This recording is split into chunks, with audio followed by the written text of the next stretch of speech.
Kabarnya tempat ini penuh dengan uang yang sudah tersimpan di sana selama berabad-abad, tapi belum ada yang berhasil mengambilnya dari pulau ini. Para pemburu harta karun sudah terpikat dengan tempat ini sejak tahun 1795.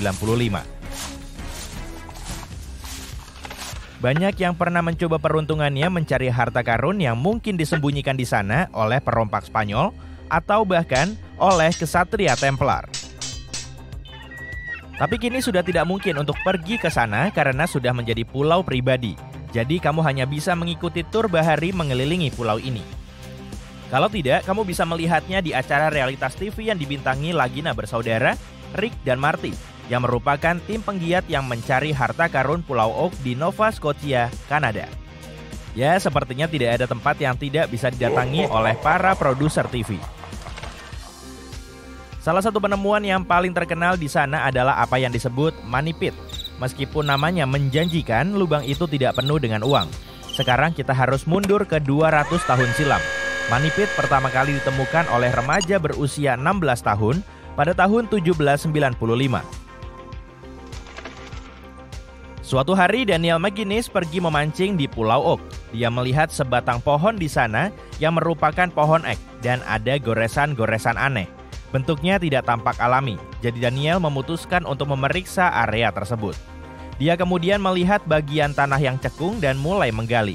Dia dibantu 2 orang temannya, tapi alih-alih harta karun, mereka hanya menemukan batang-batang kayu yang diletakkan secara teratur di bawah tanah. Itu tampak seperti tempat di mana seseorang bisa menyembunyikan uang atau perhiasan, tapi tidak ada barang berharga yang ditemukan. Meski begitu, ada yang menarik di dalam lubang itu. Seseorang menemukan sebuah batu granit di sana dengan ukiran di permukaannya. Sudah banyak yang mencoba memecahkannya, tapi kebanyakan berakhir gagal. Tapi ada satu yang berhasil diterjemahkan, yang berbunyi 40 meter di bawah, 2 juta pound terkubur. Ya, seharusnya McGinnis dan teman-temannya menggali lebih dalam.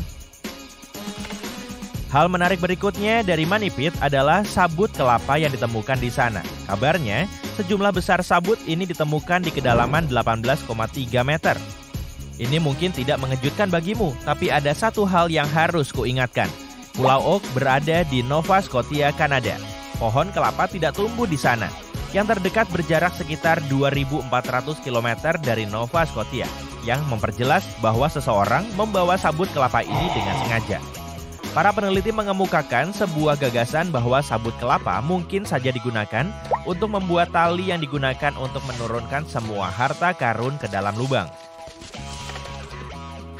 Selanjutnya tidak hanya ada satu, tapi 2 misteri. Pada akhir tahun 1800-an, Oak Island Treasure Company memeriksa dan menggali pulau ini secara menyeluruh. Semua orang percaya ada benda sangat besar disembunyikan di sana. Mereka berhasil mengebor 46,6 meter ke bawah tanah, kira-kira setara 15 rambu lalu lintas yang saling ditumpuk. Kamu mungkin sudah bisa menebak mereka tidak menemukan emas dan berlian dalam jumlah besar. Tapi mereka menemukan sebuah manuskrip. Ada teori yang bilang itu adalah salah satu naskah Shakespeare yang hilang. Beberapa ilmuwan percaya manuskrip tersebut disembunyikan di sana oleh penulis sekaligus ilmuwan Francis Bacon, penulis asli karya-karya Shakespeare. Ya, kabarnya memang bukan William, melainkan Francis yang menulis semua drama dan soneta tersebut, tapi tidak ada bukti yang membenarkannya. Money pit mungkin menjadi lubang paling populer di Pulau Oak, tapi ini bukan satu-satunya dan bukan yang pertama. Sebelum penemuan money pit, para pemburu harta karun melakukan pengeboran di Smith's Cove. Saat membendung di sana, mereka menemukan sebuah potongan kayu. Bentuknya seperti huruf U dengan angka Romawi. Setelah pemeriksaan lebih lanjut, para ahli menyadari benda itu diduga berasal dari tahun 1769. Money pit ditemukan 26 tahun kemudian.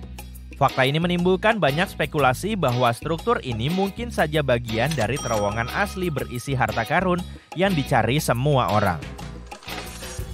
Sekarang lihatlah koin Templar ini. Ini bukan penemuan pertama di pulau ini, tapi bisa dikatakan penting. Meskipun mungkin tidak berharga saat ini, pada abad pertengahan koin-koin itu bernilai sangat besar. Biasanya koin-koin itu disimpan di benteng-benteng Eropa. Bagi para pemburu harta karun, koin ini merupakan pertanda pasti bahwa masih banyak lagi yang bisa ditemukan di pulau ini.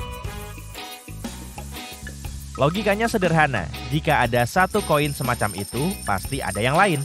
Dan mereka benar, itu bukan satu-satunya penemuan Templar. Di pantai sebelah barat daya pulau itu ditemukan sebuah anak panah. Para ahli mengatakan itu berasal dari abad ke-13. Tapi sekali lagi, itu bukanlah yang dicari para pemburu harta karun. Beberapa koin lainnya ditemukan di pulau itu. Rick dan Marty Lagina mengambil benda berharga ini dari sebuah rawa. Koin ini terbuat dari tembaga dan kali ini berasal dari Spanyol.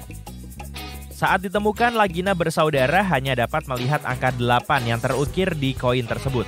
Tapi kemudian beberapa ahli mempelajari koin ini dan menyatakan koin ini dibuat sekitar abad ke-17. Mereka berhasil membersihkannya dengan baik dan melihat tanggal 1652 terukir di bagian belakang koin ini. Ada teori yang menyatakan penjelajah Spanyol menemukan harta karun tapi menyembunyikannya dan tidak membawanya ke raja. Sehingga bisa jadi koin ini terjatuh begitu saja dari peti yang penuh koin dan permata dan merupakan bagian dari harta karun yang diincar semua orang. Atau bisa saja seseorang tidak sengaja menjatuhkannya saat mencari harta karun tersebut. Tidak ada yang tahu.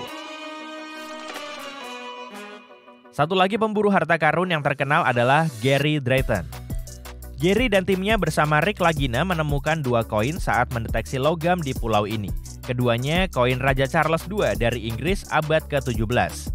Salah satunya memiliki tulisan yang sangat jelas di permukaannya, yang menyatakan koin tersebut dicetak pada tahun 1771. Harta karun rawa lainnya yang mungkin berasal dari Spanyol juga ada di sini. Kali ini berupa cincin perak. Seorang ahli mempelajarinya dengan seksama dan melaporkan cincin itu telah diperbaiki 2 kali. Cincin itu pernah diperbesar dan juga pernah dikecilkan. Cincinnya dihiasi desain bunga yang populer di Eropa pada tahun 1730-an.